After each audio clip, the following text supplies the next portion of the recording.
Assalamualaikum warahmatullahi wabarakatuh. Perkenalkan, nama saya Endarwati, SEMAK, dosen tetap Fakultas Ekonomi dan Bisnis Universitas Cokro Aminoto, Yogyakarta, program studi akuntansi.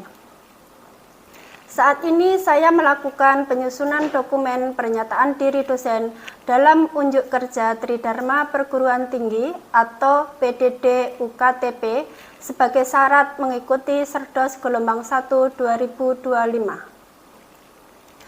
Mata kuliah kepakaran saya di bidang akuntansi keuangan dan mengampu mata kuliah akuntansi pengantar, akuntansi menengah dan lanjutan, akuntansi biaya, serta praktikum akuntansi. Di sini saya memaparkan mata kuliah pengantar akuntansi 1. Mata kuliah ini merupakan mata kuliah wajib dengan bobot 3 SKS. Mata kuliah pengantar akuntansi 1 adalah mata kuliah dasar dalam bidang akuntansi yang memberikan pemahaman tentang konsep dasar akuntansi, siklus akuntansi, dan penyusunan laporan keuangan untuk perusahaan, jasa, dan dagang. Mata kuliah ini juga membahas tentang prinsip-prinsip dasar akuntansi yang menjadi dasar pembuatan laporan keuangan yang akurat dan relevan. Sedangkan untuk pelaksanaan pengajaran dilakukan selama 16 kali sesi yang terdiri dari 14 sesi pertemuan kelas dan 2 sesi untuk UTS dan UAS.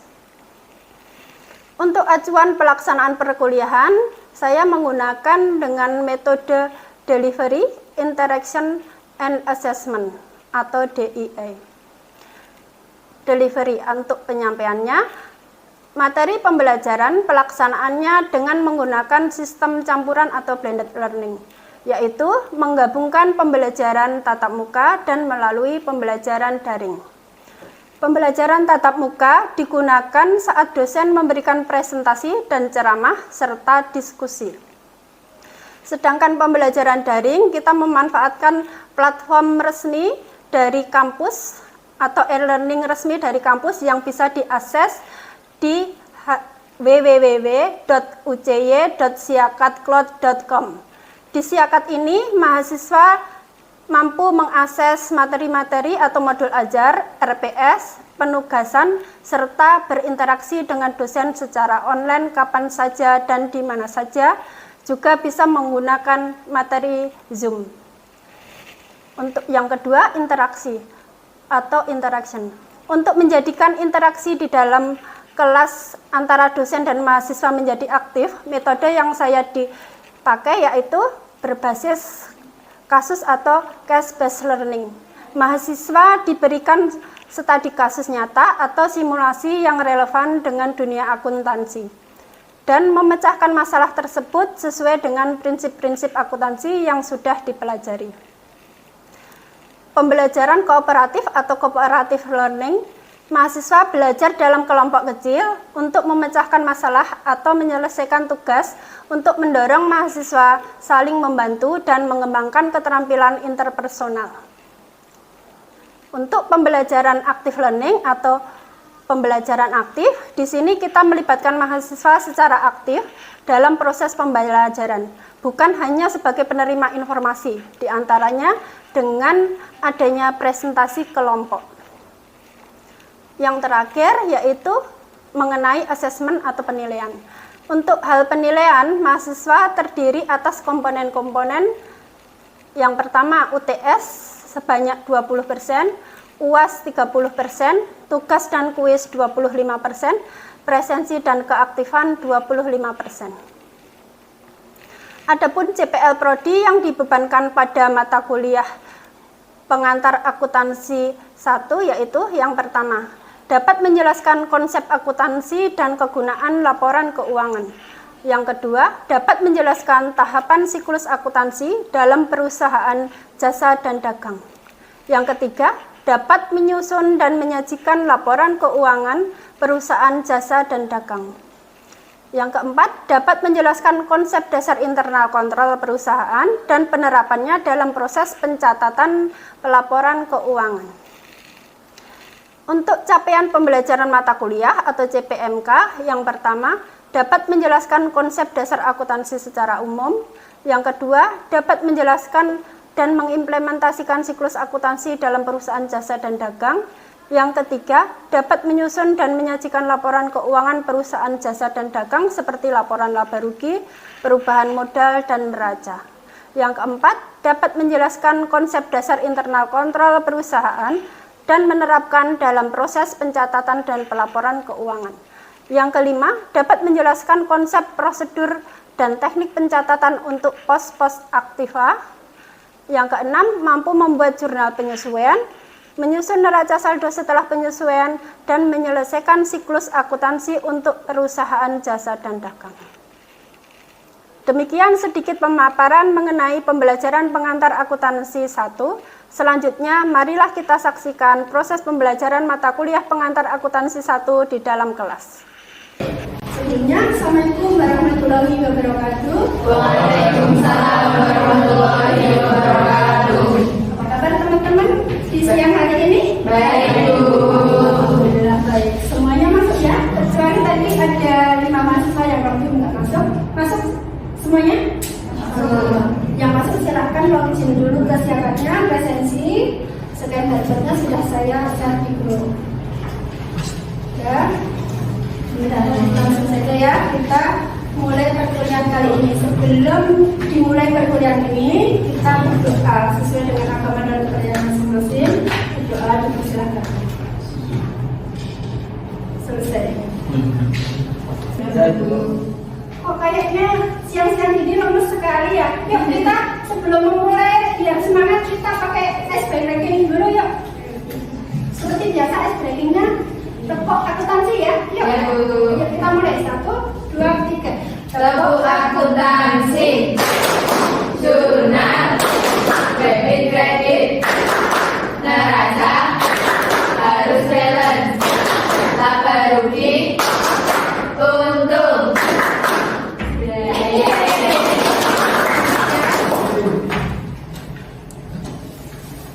Untuk pertemuan kali ini, pertemuan yang keempat, ya, kita akan membahas mengenai ayat jurnal penyesuaian.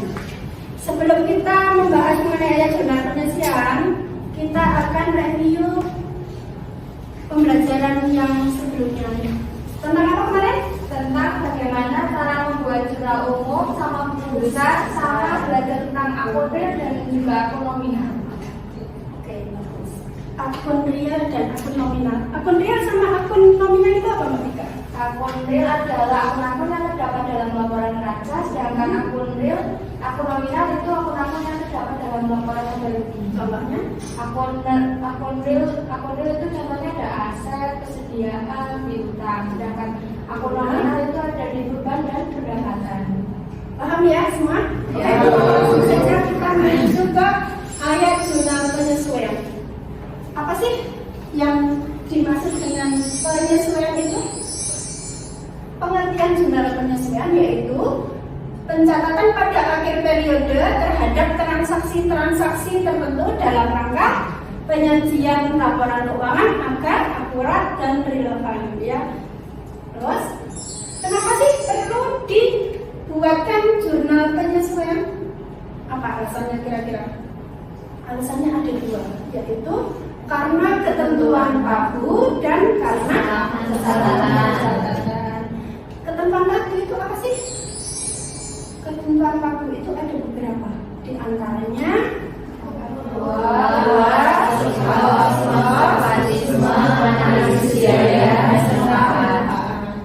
terus aktual sendiri itu seperti apa sih? Akun-akun aktual yang perlu kita buat jurnal penyesuaian atau kita adjustment. Aktual sendiri yaitu pengakuan biaya dan pendapatan berdasarkan waktu, bukan berdasarkan kas. Berdasarkan waktu dan berdasarkan kas. Berarti kalau cash basis dan aktual Basis. masih paham ya? Ya. Dari materi sebelumnya. Contohnya transaksi aktual basis antara lain ini. Contohnya pada 1 Oktober 2007 menyewa gedung 12 juta untuk 1 tahun. Biaya sewa dibayar di muka tanggal 1 Oktober 2007. Berarti jurnal pada saat terjadinya transaksi tanggal 1 Oktober. Ya, Bapak, apa? Sewa keseluruhan sudah dibayar 12 juta, kas di kredit sebesar 12 juta. Berarti pada saat terjadinya transaksi. Pada saat terjadi transaksi, terus perlu dibuat jurnal penyusunan tanggal 31 Desember karena waktunya 1 Oktober yang dibuat penyusunan itu berarti yang sudah menjadi benar-benar menjadi beban. Berarti tanggal bulan apa saja? Oktober, November, Desember. Berarti 3 bulan. 1 bulannya tadi berapa? 12 juta dibagi 12 dikali 3, berarti 3 juta. Untuk jumlah penyusuannya apa? Biaya sewa gedung di debit 3 juta, sewa gedung dibayar di muka, di kredit 3 juta. Sudah ya? Karena sudah terbiasa dari jurnal umum kemarin. Sekarang pengalokasian kos. Pengalokasian kos itu sebenarnya seperti apa sih? Alokasi kos atau harga perolehan. Karena apa itu kan manfaatnya, misalkan kita beli kendaraan itu masa manfaatnya kan nggak hanya 1 tahun, misalkan 5 tahun. Berarti misalkan beli hanya 5 juta, berarti masa manfaatnya 5 tahun, berarti yang dipakai yang diakses setiap tahun berarti dipakai 1 juta. Paham ya? Mudah ya? Contohnya di sini 1 Januari 07 membeli mesin 100 juta yang memiliki masa manfaat 5 tahun. Beban penyusutannya berarti 20%. Dari biaya yang dikeluarkan membeli mesin, untuk jurnalnya tanggal 1 Januari ada yang tahu? Saya. Yuk, Mbak Boy. Apa jurnalnya? Berarti tanggal 1 itu di mesin bertambah di debit sebesar 100 juta dan kas berkurang di kredit sebesar 100 juta. Benar ya, karena pembeliannya secara tunai. Terus untuk jurnal penyesuaiannya berarti masa manfaatnya sudah berjalan berapa tahun? Dari 1 Januari ke 31 Desember. Berarti 1 tahun ya, 1 tahun. Berarti jurnalnya biaya penyusutan mesin di debit 20 juta dan akumulasi penyusutan mesin di kredit sebesar 20 juta. Paham ya? Karena yang dicatat bagian yang sudah kadulaso yang sudah surat tempo. Sampai sini tadi ada pertanyaan nggak? Yang lainnya kok diam aja? Ngantuk ya? Masih ngantuk? Ya? Saya bertanya Bu, kan dalam pencatatan itu ada 2 metode ya Bu, cash basis sama accrual basis. Nah, kira-kira perusahaan seperti apa yang menggunakan cash basis dan perusahaan seperti apa yang menggunakan accrual basis? Dan kalau sesuai ketentuan di akuntansi itu metode mana yang lebih baik digunakan, metode yang cash basis atau metode yang accrual basis? Pertanyaan yang bagus ya. Saya akan menjawab yang pertama. Perusahaan seperti apa sih yang menggunakan metode accrual basis atau cash basis? Metode cash basis biasanya digunakan untuk perusahaan kecil atau UMKM yang biasanya PTKP-nya belum melebihi target atau belum membayar pajak, biasanya seperti itu. Mereka berdasarkan cash basis. Misalkan kan transaksinya hanya kecil, mereka jarang. Biasanya membeli barang, berarti apa yang dibeli? Misalkan kendaraan 5 juta, langsung didebet ke kas sebesar 5 juta. Kalau perusahaan misalkan nggak mungkin dia beli kendaraan 5 juta, biasanya 100 juta, 500 juta. Berarti kalau perusahaan besar itu perlu menyesuaikan nggak? Karena membelinya 100 juta, kan masa manfaatnya mesti lebih panjang. Kalau membeli misalkan peralatan sebesar 10.000 atau 100.000 itu menggunakan cash basis atau accrual?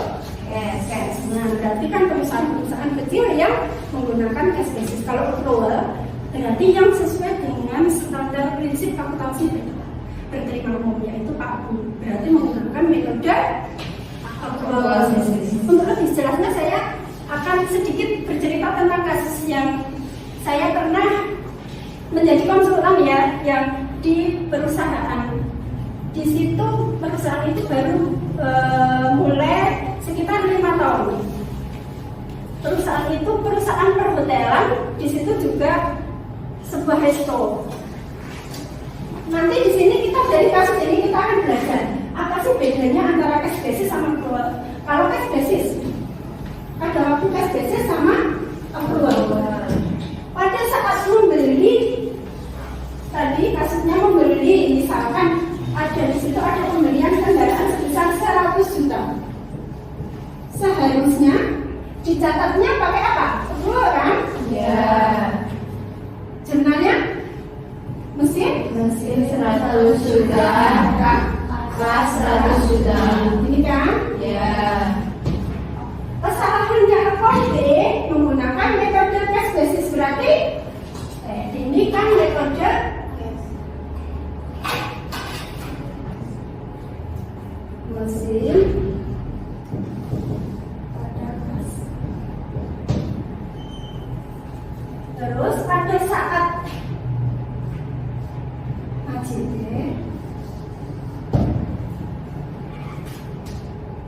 pada saat ini kan pada saat terjadinya transaksi, pada saat metode accrual ini berarti dicatat AJT-nya enggak? Kalau di sini enggak dikasih AJT. Seharusnya di sini ada dicatat AJT-nya. AJT di sini nanti kan per tahun, misalkan ini 10 tahun. Masa manfaatnya 10 tahun, berarti per tahunnya berapa? 10 juta. Nanti setiap tahun akan ada adjustment beban penyusutan mesin pada akumulasi sebesar 10 juta. Nah, pada saat laba atau rugi, untuk metode mereka mencatatannya pada ini nanti berarti pendapatannya katakanlah 100 juta. Ini nyatetnya pada mereka itu bukan mencatat pada mesin, tapi mencatatnya dengan metode beban. Berarti beban pada kas, karena mereka menganggapnya pengeluaran itu sebagai pengeluaran beban. Berarti pendapatannya 100 juta. Misalkan kita kasih sampelnya pendapatannya bukan 100 juta ya. Pendapatannya 200 juta. Bebannya di situ 100 juta. Atau pendapatannya yang lebih kecil biar tahu gampang. Pendapatannya di sini 50 juta. Terus di situ membeli mesin sebesar 100 juta dianggap sebagai beban karena cash basis. Berarti di sini pengeluaran. Ini untung atau rugi? Rugi. Sebesar 50 juta. Ini menggunakan metode cash basis. Kalau metode sini, ini kan dilakukan adjustment. Berarti ini pendapatannya 50 juta. Bebannya tadi berapa kan? Jurnalnya beban penyusutan pada akumulasi. Di situ berarti bebannya 10 juta. Berarti laba atau untung? Laba atau untung ya? Sebesar 40 juta. Berarti disinilah yang menyebabkan accounting itu mengalami kesalahan mencatat. Akhirnya apa? Berdampak kemana? Ke pajak. Seharusnya sebenarnya untung, tapi mereka melaporkan pajaknya rugi. Jadi selama 5 tahun mereka harus revisi laporan keuangan. Inilah tujuan dari mata kuliah ini. Kalian harus bisa membuat jurnal penyesuaian, harus membuat penyesuaian itu benar-benar untuk laporan keuangannya bisa sampai sini paham ya. Berarti tadi sudah terjawab ya pertanyaannya. Sudah. Berarti untuk perusahaan besar karena transaksinya kan biasanya bisa seperti menggunakan yang perusahaan kecil menggunakan cash basis. Bisa lanjut. Paham? Ada pertanyaan yang lain? Oh, yang lainnya diem aja semuanya. Yang selanjutnya prinsip konservatisme atau prinsip kehati-hatian. Akun yang riskan tidak terbayarkan. salah satunya akun piutang. Berarti di sini nanti kita akan menyesuaikan kira-kira berapa sih kerugiannya piutang. Nanti kita akan sesuaikan sesuai dengan kebijakan perusahaan. Perusahaan mau mencatatkan berapa persen dari penjualan. Seperti ini ya. Untuk jurnalnya, debitnya apa? Beban kerugian piutang pada cadangan kerugian piutang. Nanti besarnya tergantung dengan kebijakan perusahaan. Nanti akan dipatok berapa persen dari penjualan atau dari total piutang. Yang terakhir, pencatatan analisis biaya vs manfaat. Ini biasanya dibuat untuk menyesuaikan akun-akun persediaan. Karena apa? Akun persediaan itu kan hanya kecil, kita memakai pensil. Nggak mungkin kan sehari nyatet, pemakaian pensil hari ini, pemakaian pulpen hari ini, pemakaian kertas hari ini. Untuk perlengkapan biasanya di akhir periode tutup buku 31 Desember. Pemakaiannya berapa, beban pemakaiannya berapa. Sebenarnya seperti apa kira-kira? Di debit beban perlengkapan, kreditnya perlengkapan. Terus yang kedua yaitu karena kesalahan catatan penulisan. Kesalahan pencatatan itu ada banyak. Misalkan ada salah catat nominal, ada salah catat akunnya, karena di akun sebenarnya membelinya di akun kendaraan dicatat tanah, ada karena nyatet 1 juta seharusnya cuma dicatat 10.000, seperti itu ya. Itu perlu disesuaikan. Sebenarnya misalkan kita membeli kendaraan sebesar 10 juta tapi dicatat 10.000, perlu disesuaikan nggak? Menyesuaikannya berarti jurnal yang salah ditutup dulu, yang semula di debit di kredit, terus membuat jurnal yang baru atau kesalahan lain tergantung dengan transaksinya ya. Dan sampai sini ada pertanyaan? Ada pertanyaan? Kalau nggak ada silahkan buka HP dulu. Buka HP dulu. Kita latihan dulu apa yang saya terangkan. Nanti kalian ini ya, rajin kasusnya di 125 ya. Mulai kita mainkan bersama. Yuk mulai.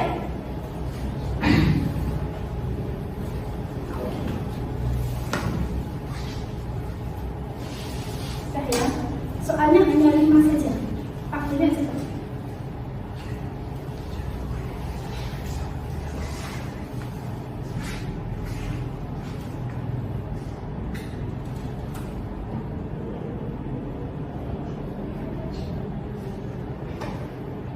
Game is over. Sudah ya, sudah.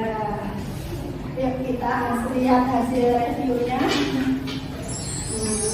Nomor 1, 3 poin. Dan berarti secara garis besar tadi sudah banyak yang benar kok. Berarti materi yang saya sampaikan berarti sudah paham ya. Untuk pertemuan selanjutnya, untuk tugas ini ada kasus. Judulnya apa ya itu? Portofolio catatan keuangan. Nanti tugas kalian ini saya upload di Siakat. Kalian bisa download PPT-nya, bisa di-fly. Nanti silahkan didiskusikan sama kelompok. Ya, nanti dikirim. Itu apa sih kasusnya seperti apa? Pemecahannya seperti apa? Ya. Nanti setelah itu dikirim kembali ke Siakat. Dan untuk selanjutnya, pertemuan selanjutnya nanti kita presentasi ya.